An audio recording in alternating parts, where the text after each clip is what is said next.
Good afternoon, everyone. Welcome to another exciting episode. I've got a few people still coming in, which is all cool. You can add some questions on the dashboard, ask a question. We can see how we go. Hello, Clara. Nice to see you. All right. Let's see if we have any questions there yet.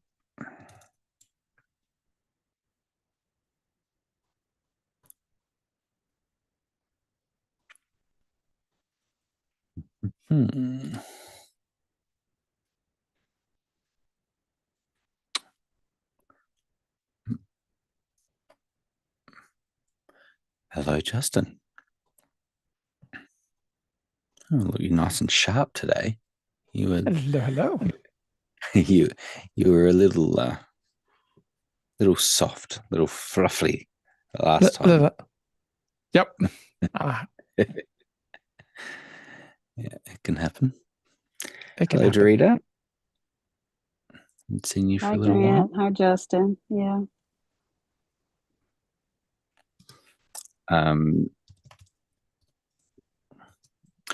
So, Dorita, you had the question about have you updated the asset preparation document for the other templates? Yeah, when Blue helped me put that last page together, he mentioned that he still hadn't updated the assets page, and then I didn't come back on for a couple of weeks, and so I didn't know if that had been done. He said he was thinking about it, but also it's like the original file, and the platform's changed so much since then. I didn't know if there was an update. Someone sent me the link to what we currently have, just seeing if anything was updated. Yeah. Okay. Yeah. No. I think what will and Blue has just arrived. I can ask him directly, but it's a funny thing with the assets because because the whole site, every template is dynamic in the way that it is responsive to the screen size. And so because of that, there isn't really a default asset size for specific assets. There's a few considerations, which I think is probably what Blue might have like been a list of things. If you're going to start from scratch with someone and say, hey, here are all the things I want you to give to me so that I can go and make it. That when I'm saying assets, that's what I'm talking about. Fair enough. Yep. Yes. Well, and there has been that that document for LEAP members who are getting a dashboard set up for the first time. So I don't know, Blue. There was a good afternoon, Blue. It's nice to see you. Hello. Hello. There was a Dorita, you had mentioned about like an assets request form. Yeah, if you're creating it from scratch with someone and you want to give them a list. I've had one from the beginning, just didn't know at this point if that we talked about it changing maybe about 4 or 5 weeks ago. I mean, but didn't know if anything had changed. If I'm asking for an asset list from like a LEAP member, as an example, where we're going to be building a new dashboard, I ask for a logo for the event. I ask for colors, like a primary color and a secondary color. And then I usually ask for, honestly, at this point, I just ask for a link to their sales page. Because if I have a link to their sales page and I have their logo as a standalone file, I can get pretty much anything else I need off of their sales page. Because it's just going to be like a free event, almost like a workshop. So they don't they're not selling anything. It's a group, it's an organization. And how does that organization get those people to sign up for the workshop? They'll sign up for free through the Obvio.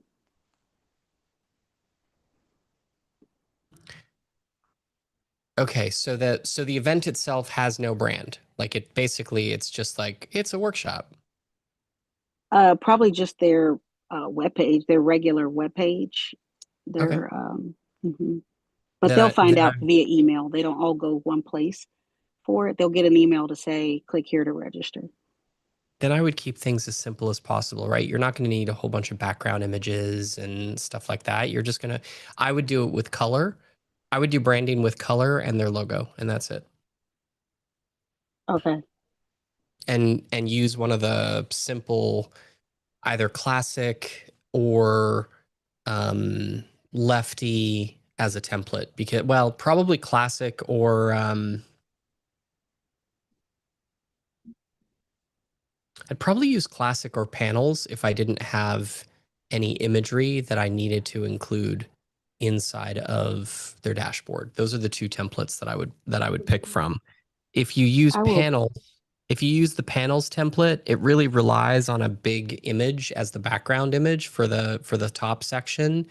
Lefty is kind of the same thing. The top header area of Lefty requires a background image. It doesn't Mhm, require one, it's just meant for one. Nifty 50 is the same thing. The left-hand side of the Nifty 50 template is intended to have an image as a background. Again, it could have color as a background, but it's intended to have a background image. mhm, Um, and Town Hall is a little bit more graphic intensive just in general. So I'd avoid mhm, that one for sure. If it were me, I would go with panels or classic as a template choice so you can keep your life easy. mhm. Also, I think in the labels where you could put an emoji on a label, if there's a rule, um, is there any way, like, for example, like fire, stuff like that? Those are kind of common, but they're not Yeah, there. there isn't.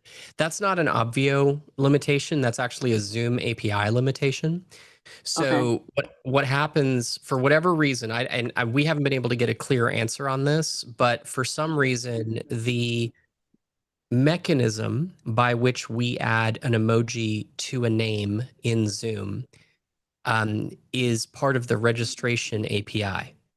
And there Mm, are only certain emojis that are supported in that particular API. And the ones that you see in Obvio are those emojis. We have tested okay. all like 1,700 emojis in the Unicode emoji, like font, like the default Unicode emojis. Mm-hmm, We've tested them all, every single one of them. hmm. And those are the only ones that show the ones that you see are the only ones that actually are supported by the Zoom process for some reason. I don't, like I said, I don't know why. It doesn't make any sense. There's not even a Hmm. smiley face that you can use. Like a lot Yeah. of the common emojis that I would expect to see there just aren't there for some reason. It's random and I don't fully understand it. Hmm. Especially given the fact that when you come into Zoom, you can rename if you have the ability to rename yourself, you can rename yourself and add the fire emoji or some of those unsupported emojis from the Hmm. API. So the application supports it, but for some reason Zoom itself does not. I don't know why. Got it. Yeah. Okay. All right. Thank Yeah, you. and that's one of those things that Grant and I spend way too much time testing about every 3 to 4 months. Okay. Because we're like, I Thank you for wonder your if they efforts. changed it. Nope, they still haven't changed it. All right. Okay. Thank you. Welcome.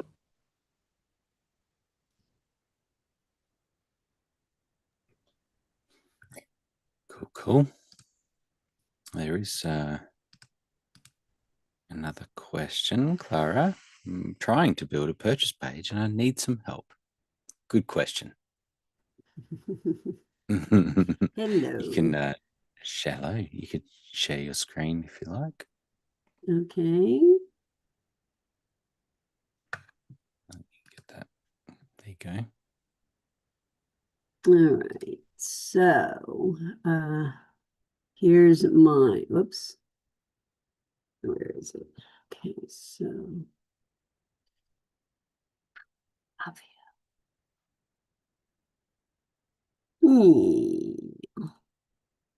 Okay, so here's what happens. I can't center this. I can't figure out a way. It says if I try and center it, it says that there's another block here, and I don't know where that block went. I'm not seeing your screen yet. Oh, you're not? Oh. No. Okay. Hold on. Where'd you go? Zoom. I sent a request, and I guess I have to go share. Oh, that would help. All right. So if I'm here, I cannot seem to be able to place this in the middle because it says that there's something else on the side, and I don't know. I moved everything on the side down, and so I can't do that. Clara, that's And not that, hold on, Clara. Just go back up and click that center icon again, and then click confirm. it The goes center away. icon. No. The center icon. The center icon. This. No. That's the play icon. Hover over it. The icon that you were pressing to try and get it to center. Okay, hold on. Okay, stop. Okay. See, what tends to happen is they go away. As soon as I click them, they go away and I have to go refresh. Yeah, I think that's because of the I don't know why. I don't know why that is, but yes. Okay. I have to refresh every time. Or else they disappear. YouTube doesn't like to be underneath anything else. Yeah. You can't press play, basically, right? Is what it boils down to. Yeah. It wouldn't allow it. It forces itself to be on top. Oh, there we go. So I'm here. So click on the two arrows with the center line. And now click confirm. Why wouldn't it do that for me before? Because you were clicking cancel. Oh, because it kept saying, but you can't do this. Okay. It wasn't Never saying you mind. can't do this. What it was saying was that it needs to be resized in order to center itself. Because there's basically what's happening is the page is something like 12 columns wide. You're not really seeing that, but that's basically what it is. And in order to properly center it on the page, because the total width is, let's say, 12, the width of that video needs to be divisible by 2. In other words, it needs to be 2 wide, 4 wide, 6 wide, 8 wide, 10 wide, or 12 wide. Those are the only options. For whatever reason, when you were resizing it, and there's no, this isn't a, this is probably something that we need to fix, not something you need to fix, but you made the width of that video either 1, 3, 5, 7, 9, or 11. So when you try to center it, it says, I need to adjust the size of this to allow it to be centered because it's not divisible by 2. That's way too much information for you or anybody really, but that's technically what's going on. So if you had read the thing, it just says in order to center this, we need to resize it. Do you want us to center it, confirm, or cancel? And you were clicking cancel because the confirm button is red. In other words, be cautious. I'm about to change something if you say yes. All right. So I understand. What I did was I just replicated the original format that you guys had. But like, for instance, if I go here to get it back the other way, do I do that? How do I get it back to where it was? You click on the two horizontal lines and click and hold and drag. I see. I see. Okay. So I can put it wherever I want after I do that. Okay, but I didn't want to do that. Now that the video has started to play, it's probably going to give you its own problems, like additional problems, but yes. Okay. All right. So I'm going to have to play around with that. I can click this line here and then move it around wherever I want. Yeah, and Okay. then the other one, the two arrows with the line in the middle, that's center. So if you click on that, right now it's resized it already for you. So if you were to click on it, it'll probably just center it without even asking you to confirm. Okay, I see.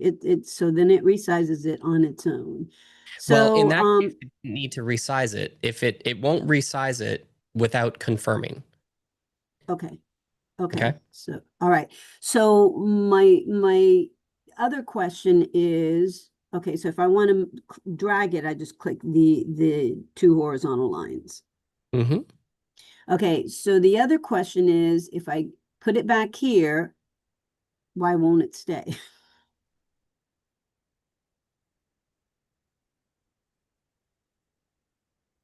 Do I have to click again? No, release.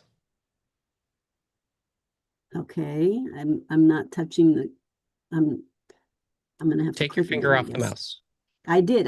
I just had to click again. Okay, so now, if I want to put another block here, how do I put another block in there? Because there was a block and I accidentally clicked it off. So how do I create another block in there? You go down until you can see the add block option. Oh, way Wait, down at oh, the wait. bottom. You've gone past it. You've gone past it. Not that. I have? Yes, you have. Okay, that There. one. Yeah. So I add block. Yeah. Then I And want then, to add a text block. okay. Add. And then where did it go? It's right there. Oh,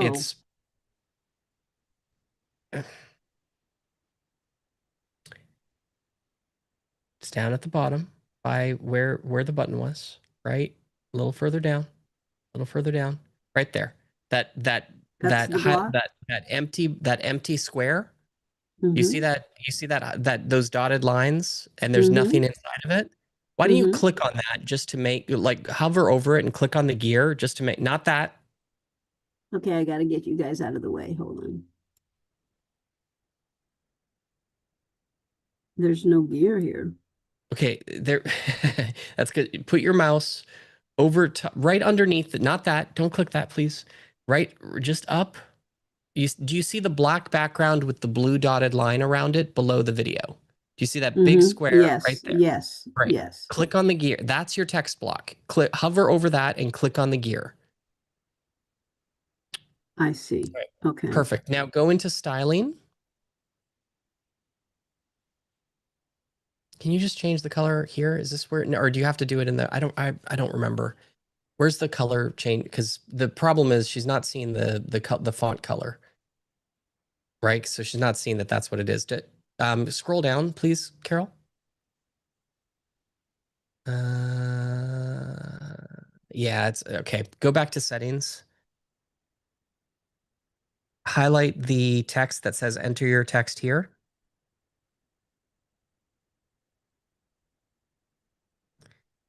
Great. Now, up at the top, you see A with an underline underneath it. Click on that and select white, just the white square, and then click save. All right, so now I gotta move this out of the way. I can't click save because I have that in the way. Okay. okay, so now you see the block. That's your text I block. see. Okay. Now you can hover over that block Mm-hmm. and use the two horizontal lines and move it. Mm-hmm. Okay. All right. And you probably want to make it a little less wide. Yeah. Okay. How do I do that? Just by hovering over the bottom right hand corner of it and clicking bottom right hand corner of it, the bottom right hand corner of it. There you go. Mm-hmm. And resizing it. Okay. I get it. I Okay. get it. I get it. Okay. That's all I needed to know.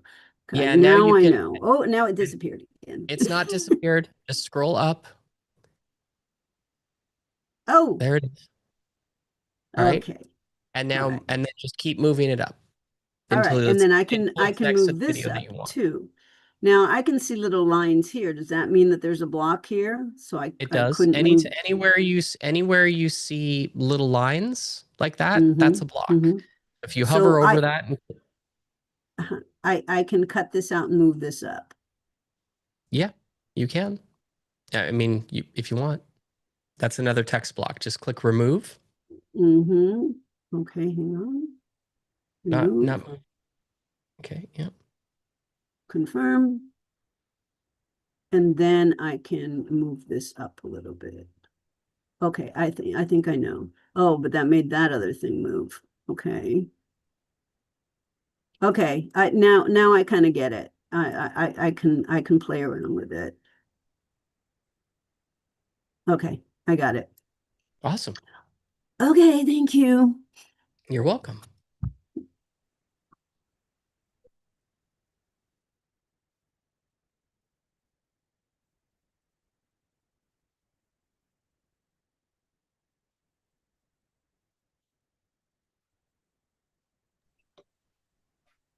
Okay.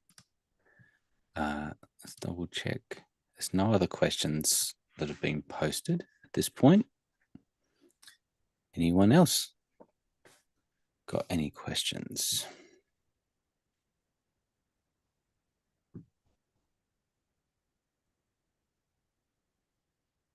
It could be another shorty. Another shorty.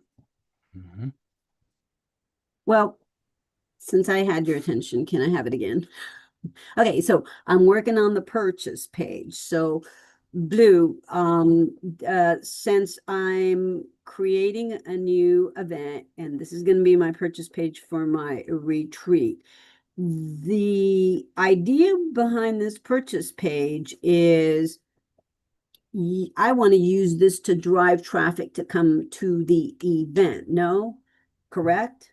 And this is right in my head? If it's a purchase page for your event, then yes, you would drive traffic to that page to get people to buy an event ticket and come to your event. Okay, which then at the event, I would drive them to a separate page to purchase the retreat, correct? Is this event the retreat, or is the retreat the next thing? The retreat is the high ticket offer. The event is to entice them. It's the next thing. So then yes, you would send them to another sales page for your retreat. Correct. Okay, so within this page, can I, if somebody's ready to go and, they're going to come to the event, but they're really excited about the retreat and they want to go ahead and purchase it anyway, should there be a link to the high ticket offer? I don't think so, no. Okay. All right. Just But stay within the confines of. Yeah, I mean, if Right. somebody reaches out to you and says, "Hey, I know you're going to probably offer something at your event. I'd really like to come. Just send me the link to purchase." Send them the link to purchase. But I wouldn't put it on the sales page for your event. Okay. All right. Keep it separate. Simple. Yes. All right. Correct.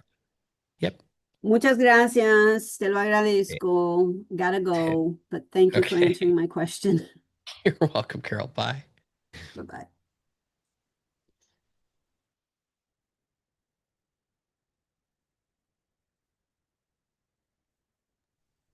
Okay. Any other questions?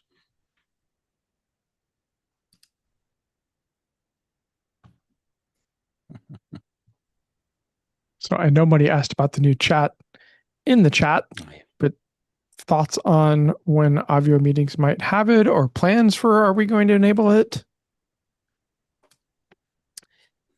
So I feel as though, Grant, is that new chat functionality, like the DM chat, connected to the Teams chat? Team chat? Is it team chat?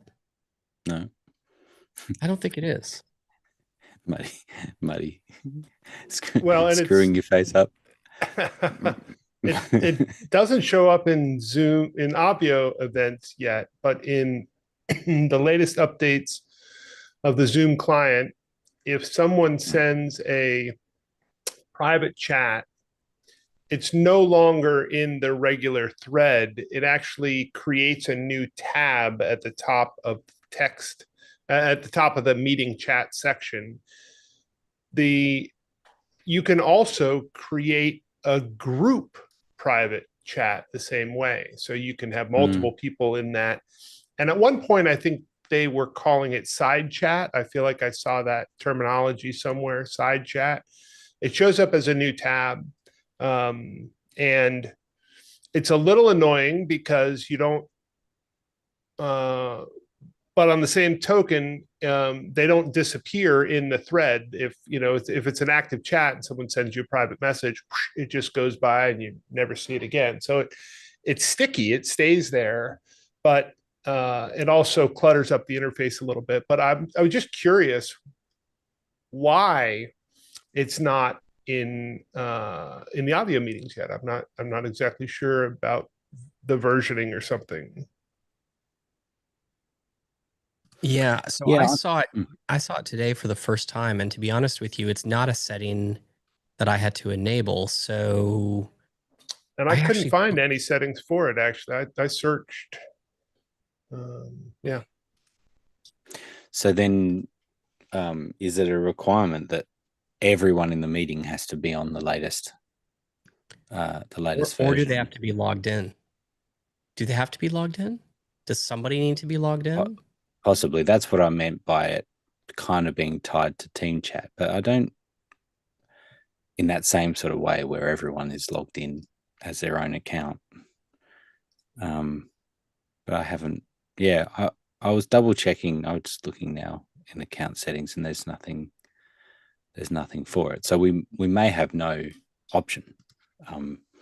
At some point, either it's just going to start working, or it won't work unless everyone has their own account. They're logged into their Zoom account, which is problematic for us. So we'll have to do some more testing on it. Yeah. Okay. Well, maybe coming. Yeah. Yeah, I think there probably is some pros and cons for it, but I don't mind the idea that direct messages aren't just lost in the sea of chat. But yeah, the question will be then, do we want groups? Do you want people to be able to, start a side chat? Maybe. Yeah, and they did some extensive experimenting with it on Zoom Test Kitchen last weekend. And one of the challenges is, you can make depending on how wide you make your meeting chat, there's a limited number of tabs that show up, right? So at some point, then you've got to kind of scroll across and see even more because people were private messaging each other a bunch to kind of test the experiment with it. And at some point, you kind of can't see all of them. So yeah, it'll be interesting. And I wonder if it will be another set of permissions, because as a host, you can determine can people chat to everyone or host and co-host. And one of the nice things that happens, I think only in webinars, is that you can set a participant could chat to all hosts and co-hosts at once, as opposed to individual, because that's the other thing that can happen in an event where you have multiple team members is they send a private message to a production machine that nobody is monitoring, right? When if they could send it to all hosts and co-hosts, you might be able to address it. So I don't know. It'll be interesting if it creates more permissions where you can disable side chats or something like that. I don't know. Yeah, I think it'll be good if that's the case. One of the things I can see in large events, particularly, is it being used. Private message can be used like this now, or direct messages is like for soliciting, trying to sell stuff to people, and it kind of flies under the radar a little bit. So sometimes that's where we do disable direct messaging for people if we get a sense that that's happening, because we don't want that to happen. And some people may not notice it as the chat just flies through, but now they will see it more. And some people might be trying to put their affiliate links in and things like that, so something to keep an eye on. So we'll do some more testing and see what happens.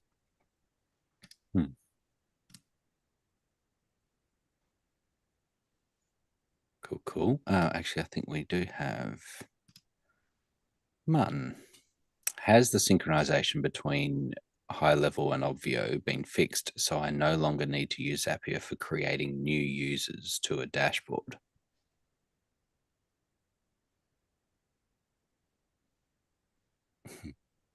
It depends. I think so.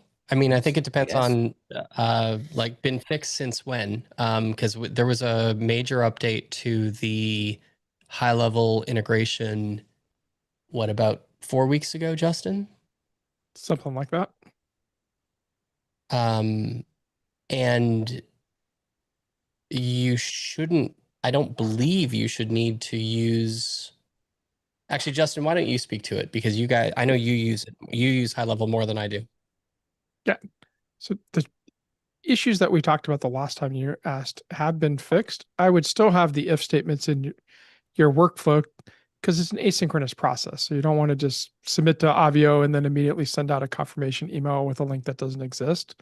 So you're always going to have the if statement to say, or the wait statement to say, wait until my login field is populated. But it should be just a couple minutes. I'm actually running an event this week that's had like 90 people registered. It's all gone through, no problems. Within a minute or two, they're getting the link back. Their emails are getting sent out, but I still have those wait statements just to make sure. Yeah, I always did the wait statements, but what would happen before is that it would take 30 minutes to an hour. And Yep, when I that's did fixed. the Zapier thing, that's the thing I'm asking about. I didn't know what we called that. Yeah, that's fixed. Okay. Yay. One less moving part. On this moving part. Yeah, I would just say I've now started using high level on a small event as well, and I've had no problems with getting the login URL populated, but I have found that the wait function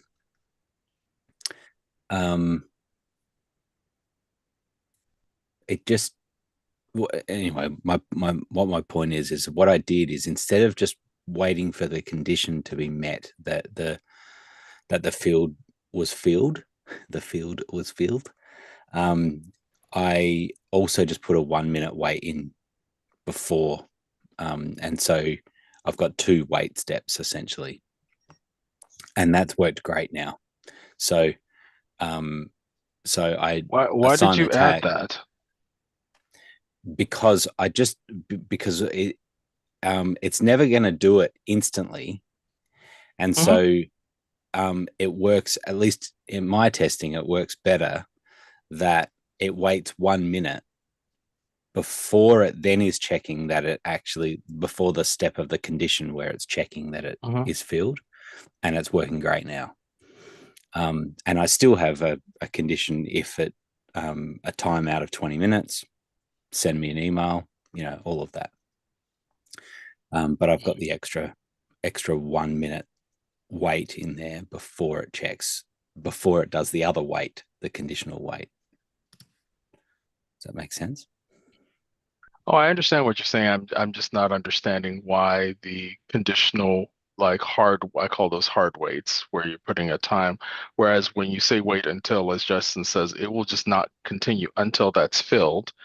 And that has a timeout condition as well to do a branch. So I'll think about that. But the good thing is that the thing I'm concerned about is fixed. So I no longer have to add, because I'm building a lot of funnels. And so I keep adding Zapier steps, and that's just another thing to maintain between clients. Yeah. You shouldn't need that. What I'm not sure of is when that first wait step happens, and it is not filled, how long does it take before it goes and checks it again? Supposedly it's it's like constant. It is just, I don't, according to GHL people, it's like normal procedure programming. So it is polling microseconds at a time, constantly on a multi-threaded account. I don't know.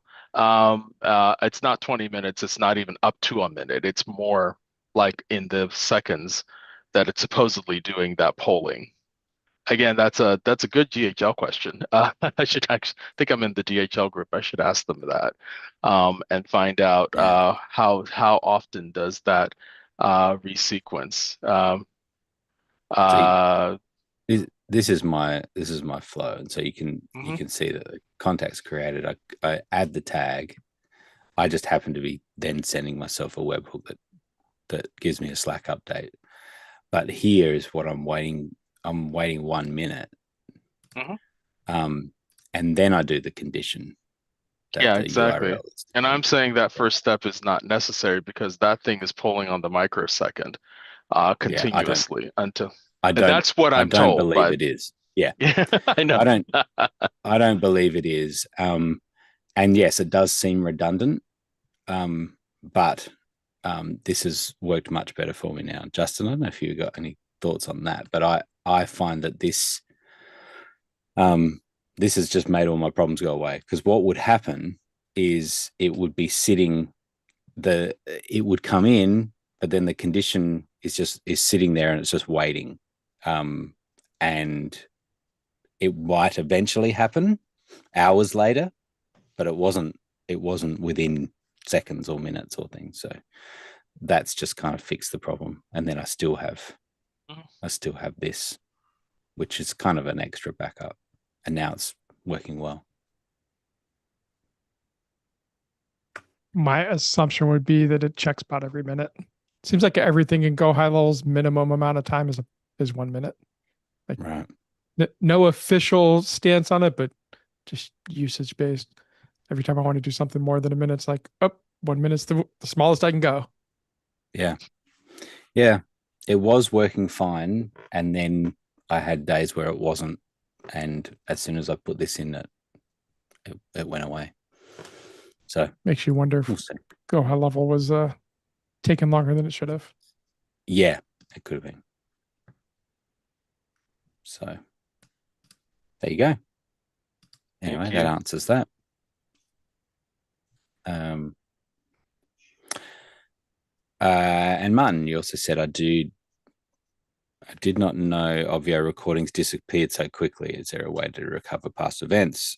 So quickly is that it says on the recording pages that they are deleted after a month, and so there is a process to potentially get something back up to 2 months, but yeah, if it's longer than that,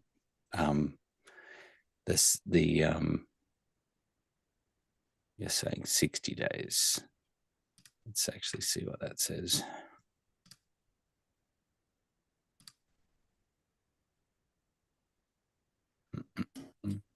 Oh, yeah, you're right, 60 days. So it's possible up to 90 days for us to go and find it. But ultimately, the suggestion is that people will go and download them as quick as they can, which is the next day or as soon as it's available, to download that and to keep a backup for yourself. So depending on how old this procedure? Well, it's 37 days. So what's the process? Well, it shouldn't be deleted at all.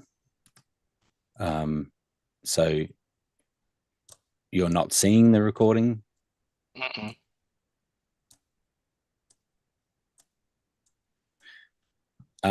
We'd need to hunt around a little bit and just see if that was something else. The other thing is that you're certain that it was recorded, didn't stop the recording. Well, I'm told, because I didn't run the event, so I'm told it was. So I mean, it was launched on Obvio, so nobody hit any of the buttons. So if you started the meeting, it should have started recording. I don't know. And I didn't run the meeting, so I wasn't there to run the meeting for what that. event and organization was it, Martin? This is Robert's event with Hell's it called?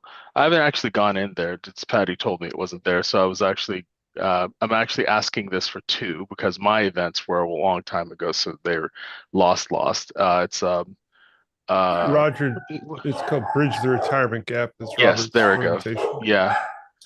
So I haven't actually been in there because I'm really more asking for me, and I know his events were 37 days ago. So I wasn't quite sure. I haven't actually even gone to see if the recordings are there. I just need to put in a process to remember. So it's the one that is the Retirement Freedom Print Challenge. Let me see if those are still there. Because it could be Patty didn't know where they were. Oh, they are still there, so that's good, but mine are not. So for my Go for More event, they are definitely gone if it's more than, since it's 60 days is the limit. That's okay.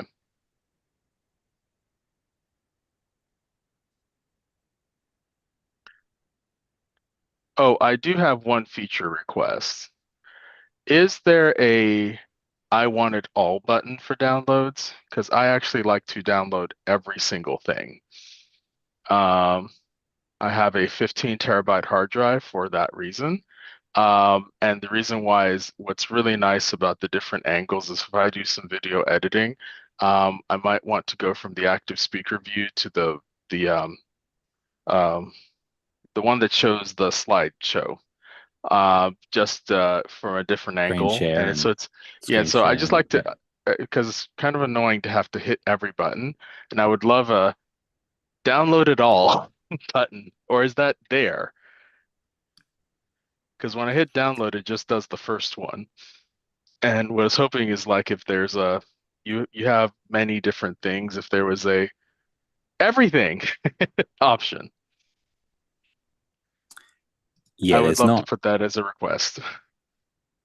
Yeah, I think one of the things that we're exploring is potentially making the Zoom share page that does have a download all, um, making that page available that you could see.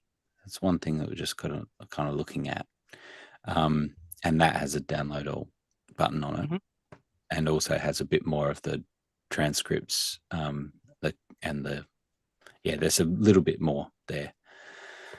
But not at the moment. We haven't got a plan at the moment to have a download all button there. So Can I get that if I give you 2 Scooby snacks or 3 Scooby snacks? Am I correct in assuming, Grant, I think there isn't an endpoint in the Zoom API to get all recordings from a meeting? No, but the share page does do that.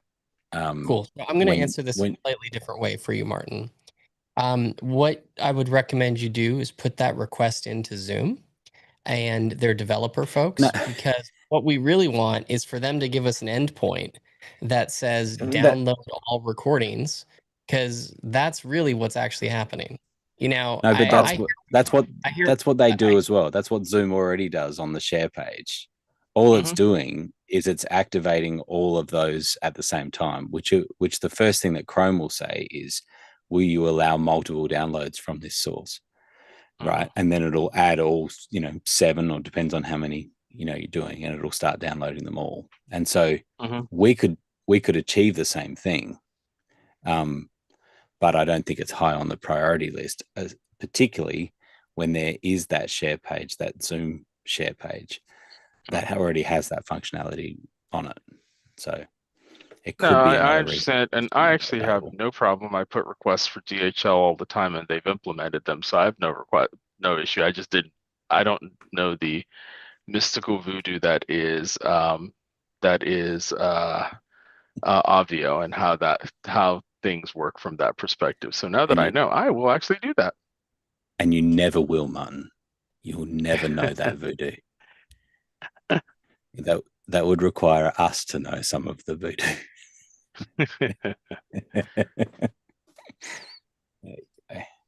Very good. No, I've lost my questions page, but let's have a look. People getting bored and playing around with reactions. Sorry, we couldn't keep your attention, Amy. You had to start looking at clicking buttons. Well, what I posted in the chat is that there's actually a new feature that emojis float across the whole gallery. Not the ones that you send with reactions, which float up in your window, but just the regular emojis. At least for me, I don't know if other people see it. I know Amy sees it because she's on the latest client, but I don't know if other people see it. But when I click a regular emoji, it floats up across the whole gallery. That's what we were playing with. Exciting. Very good. There's no other questions there.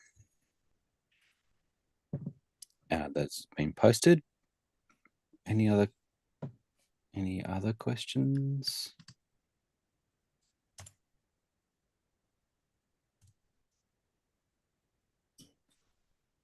Grant, do you know if Anrik was ever able to get tiles in? It was trying to use your. He was not. He was trying to use a note taker. Is that? Oh, note taker. That's what it was. Yeah. Not quite. Otter didn't like the start link. There's an app that I've played with a little bit, Recall, recall.ai or IO. And that did take a start link and would work fine with its bots. So it just depends on how they implement it. What my feeling is that Otter was just doing some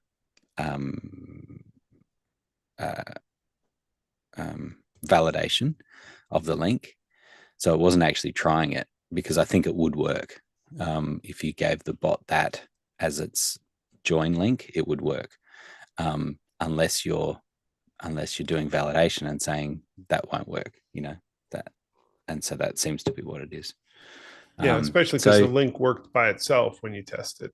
Like that's right. It'll open a meeting and pop you into the meeting. Yeah, exactly. That's right. So the thing is now, with a group of Zoom features that we want to add, one of those is being able to somehow manually approve a registration link of a different email.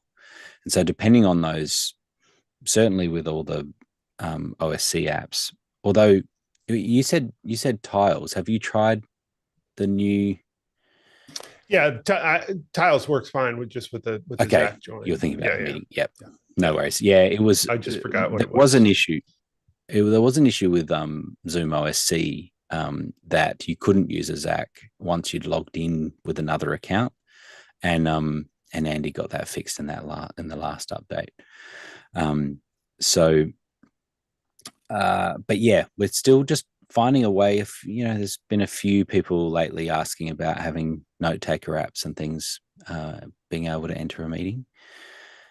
And every one of them seems to be a little bit different, but if it does have an email attached to it and we know what that is, or you can provide an email for it, then you can register that email as it's logged in, have that approved for the meeting, and then it will come in fine. So yeah, or potentially even giving it a registration link. So yeah, it's something that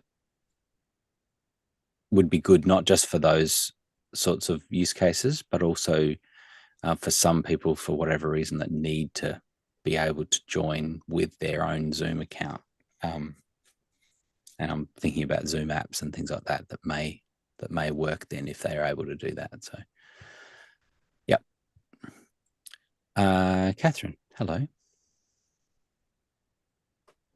I am only going to mention that because of you guys, you and Blue, Grant, you and Blue letting me know about going to Starlink, just FYI, if anybody needs any kind of help from Starlink afterwards and you think you're going to get some from customer support, like Apple, you get these Genius Bar people.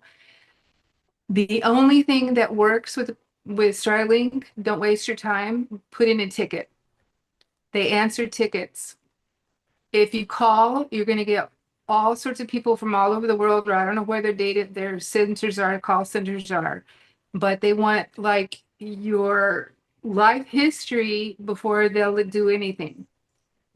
And I just want to let y'all know I've been out because I've been waiting for Starlink, and they finally did answer. And when they answered very well. Just FYI, don't bother calling. Just do a ticket, and then you'll get help very fast. Well, good tip. It still takes a week and a half, but the ticket. Don't think they're going to serve you like Apple does or any other big company. You're not going to get it. And I just wanted to thank you again for letting me know.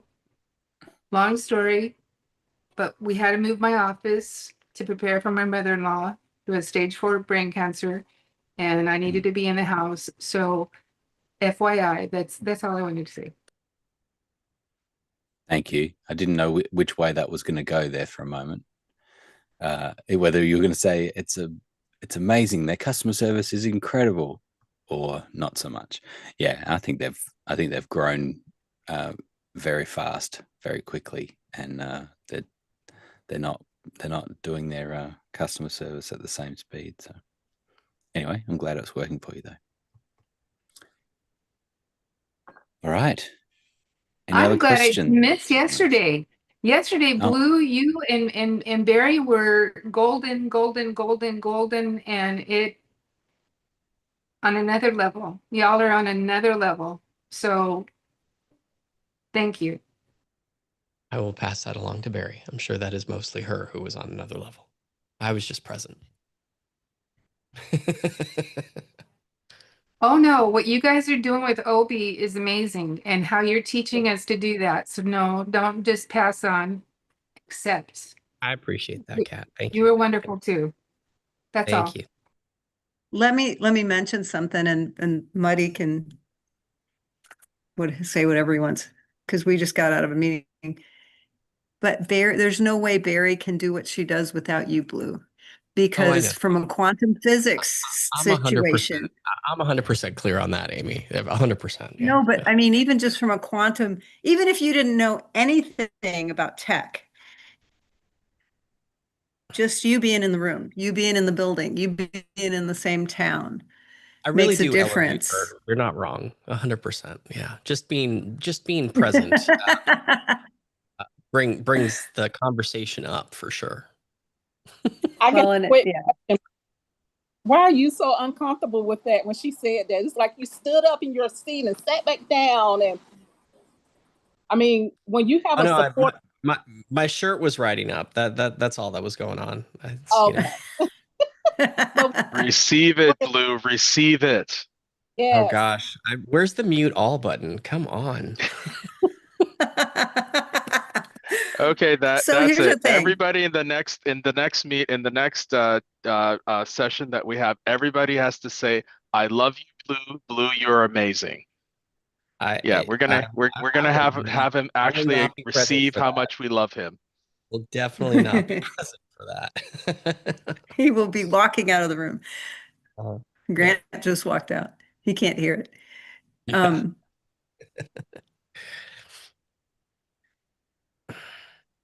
So anyway, yeah. So here's the thing. We talk about this in animal chiropractic, and how if I go to adjust a dog, I do one thing. And if my husband goes to adjust the same dog, he does something completely different. And the the quantum part of that is that the dog's situation changes based on which one of us goes to adjust it. Because of our, energy. And we were just talking about how the day you were born and where the moon was that day and all those things. You can't really explain it. I mean, it's, a lot of factors involved, right? Yeah, exactly. So, not to bring it back to center, but does anybody have any more Obvio, Zoom, I don't know, whatever questions? I do have one. It's not really a question. It's kind of an observation. This morning, we did an event and we had one person call in and they were not registered for the event, but they had seen it on our calendar and they were trying to join via the Google link that was on the calendar.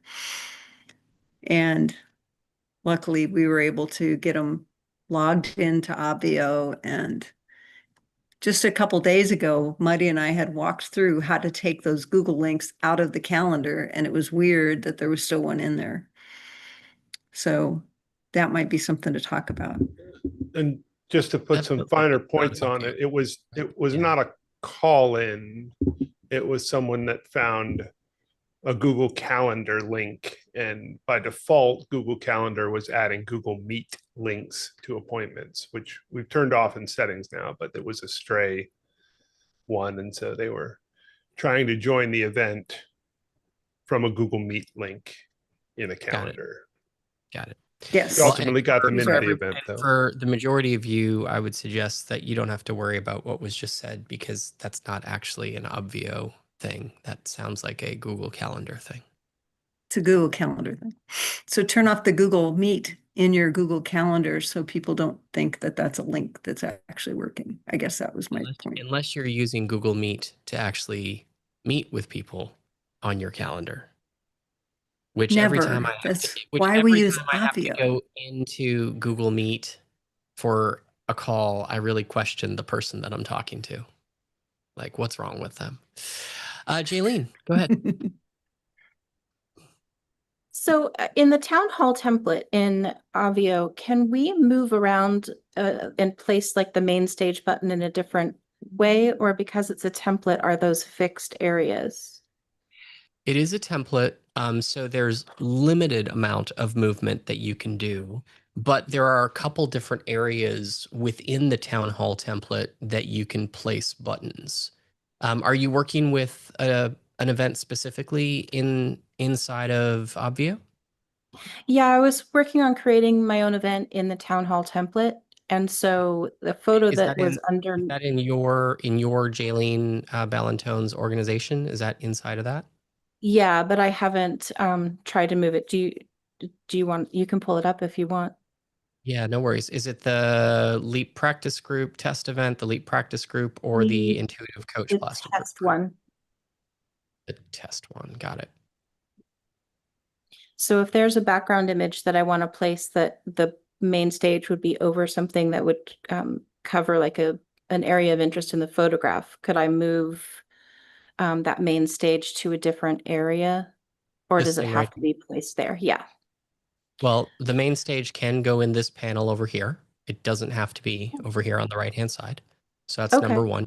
You could do a button and you could join the main stage here, right? So it could go there. You don't have to have a button on this left-hand side. In fact, if I take a look at the we use Town Hall for TVE, or at least we have the last couple of events. So if I take a quick peek at that, that'll give you an idea as to what I'm talking about, because enter the main stage is over on the right-hand side, right? It's over here. Okay. So would we then create a new button within that, or move the main stage one over? You can't move a button to this area. You would create a new button in this area over here. Okay. And then just And select what I would stage. probably do is I would probably just copy one of the existing ones to make your you know the look of it the same. So Okay. I would do something like this and call it main stage and click join area, click main and click save. And then just move it to the Okay. top there like that. And then if you want, you can remove that particular button right there. That solves it. Thank you so much. Welcome. I'm not going to remove that. You can do that on your end. Yeah, but you don't need to do that now. Yeah, thank you so much. Yeah. But that's there you go. And I do want to tag onto this one just because you made a comment about trying to place to not be on top of something in a background image. It'll be very hit and miss for that because all of the website is responsive. So it depends on how big your browser is to where that thing in the background might sit in relation to those side buttons. You go smaller, it's going to push them closer. So if you're trying to avoid something in the background, it's going to be very difficult to consistently on everybody's machine be able to see that. I would agree with what Justin said, Jaylene, and I'd say best practices for images that you want people to see a portion of, a specific portion of, don't put them in the background. We generally speaking would say to you that a background image should be something that you can see any part of it and it's totally fine. Because whether I look at it on a phone like this, on a phone like this, on, this computer over here, that's a 13-inch monitor, that one over there, that's a 14-inch monitor, or on this monitor, that's a 37-inch monitor, it's going to look wildly different. So just because something looks, to Justin's point, just because something looks good in the positioning of the background image based on your computer screen, there is a 100% chance that it'll look different on most other people's screens. And how you can even tell that is like, if you were to open up the window and resize your browser window, it changes, right? So even on your computer, just changing the size of the browser window will change how that background graphic reacts and responds to the size. So yeah, just keep things that are meant to be seen or that need to be seen in the foreground. Don't use the background images for those. Is there a way that we can test what it would look like on if it's mobile or otherwise, or other than that preview button? Yeah, there is. Well, so first off, I would start by, what I would say to you is I would start by logging in as an attendee. The preview button is intended for you to get a sense of how it's going to look as an attendee, not to really see how it's going to look as an attendee. And how you log in as an attendee is pretty straightforward. So you go to attendees and you click, well, you've already added yourself as an attendee. So I'm just going to go ahead and click on your attendee and log in using this login to attendees dashboard button right here. And what that'll do is that'll take me straight into whatever steps you have done. So I'm going to just go ahead and do that. And this is what it's going to look like as an attendee. Now from here, depending on your browser, there are ways to make your browser behave as though it is a mobile device. What I would say to you, though, is the easiest way to do it is just to open the browser on your phone. That's probably the easiest way to do it. Inside of Chrome, under the View menu, there is probably something called Developer if you're using Chrome. If you're not using Chrome and you're using Safari, you have to enable developer controls under setting or the developer menu under settings. And it's actually easier to see responsive designs in Safari because you can, once that's enabled, when you go to a website, in the developer menu, there's something that's called enter responsive mode or something like that. And it automatically will resize the screen based on a series of drop downs. So if I were to open up Safari, You got that same thing in Chrome, Blue. I know it's just harder to get to because you got to go to the developer menu. Like you got to go to view developer, view source, or whatever. No, the console, right? Don't you have to go to the console? If you just pull up the developer tools, developer tools. Yeah, developer tools. And then I got to click the little button that's next to that says toggle device toolbar. And it looks like this, or it'll look like this. And now you can click on which of these you want to look like, right? You can make it responsive. You can adjust the size this way, however you want, or you can select like I want to see what it's going to look like on an iPad mini or on a iPad Air or on a Surface Pro or on an iPhone SE or on a Samsung. So you can do it this way. Do they have? They don't have like horizontal, do they? There's a button next to the no throttling to turn it. Oh yeah, right there. That guy there. That's how it'll look if they look at it sideways. So that's what it looks like inside of Chrome. And then once you close the developer tools menu, it kind of goes back to normal, as mine did. If you're using Safari, let me just log into your user in Safari. There's the develop menu and you go enter responsive design mode and you kind of have the same thing, right? So iPhone plus 13-inch iPad. So some of the same, basically the same features in both. So depending on which browser you're using.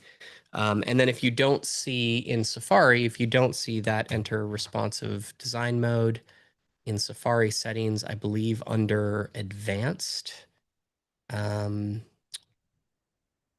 is a toggle down at the bottom that says show features for web developers. And that's where you get that ability to see the developer menu inside Safari. Thank you so much. That's really helpful. Just Cool. trying to play around with getting more proficient and making changes and customizing and learning how to do that. So Totally. And honestly, what I would say to you, Jaylene, is the fastest way to do it is like use the resize, like resize the menu, like the window. It's pretty much what the enter responsive design mode is doing, and log on a phone. Like that's going to be the fastest and easiest way to do it for many folks. And I would make sure when you do that, regardless of how you do it, don't look at the editor. You really want to log in as an attendee to see that, because the editor shows the sidebar. You can collapse the sidebar so it's closer, but you still have the Obvio menu bar along the top. There's just elements of the Obvio user interface that don't disappear with that preview toggle. The preview toggle is really just there to like get a quick look. Like, how's this going to look? Is this close? Yeah, it's close. Okay, cool. If I really want to see how it's going to look, let me log in as an attendee just to be sure. so helpful. Thank you. You're welcome. All right. Any other questions before we wrap for the day? And Blue, Carol put in a question of how does the Zoom work through my dashboard?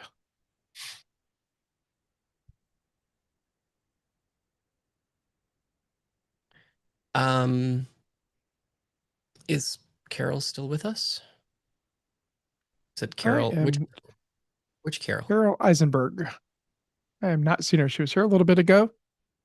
And maybe you could just run through creating the Zoom area and then wiring up a button to it. Sure, why not? So actually just worked on Carol's dashboard. So why don't I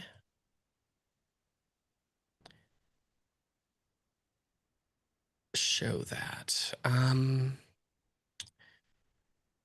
right, so Carol's dashboard is this. We've got a button on the dashboard that says join the main stage. And inside of the settings for that button, it's linked to the destination is the join area option, and then it's linked to the main stage area. And inside of Zoom areas, there's a main stage right here. And how you get into it, toggle it on and click start. And that will open up Zoom on your computer with you logged in as the host. And then leave the area turned off until you're ready to allow attendees in. When you are, you toggle the area open and then it will function. Now, to kind of do that from scratch, because that was already set up on Carol's dashboard, what you would do is you would create a new area, call it whatever you want. And I'm not going to do that in this moment because we don't need a new area. But once you create that new area, you then come over to the dashboard, you create a new button, and it'll default to be link. You just change it to join area and then select the area that you just created. That's how you point an area, a button to an area for attendees. So start to finish, that's kind of the process, albeit pretty quick.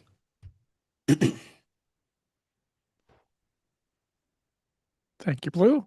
And there is no other submitted questions. Does anybody else have any questions?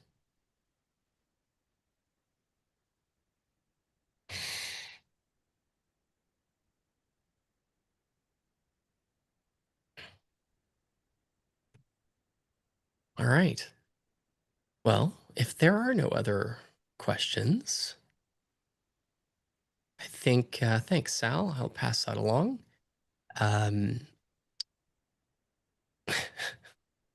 And incidentally, me too. If there are no other questions, I think we'll wrap for the day and say, remember, you can always ask your questions by emailing help@obv.io. In addition to that, you can also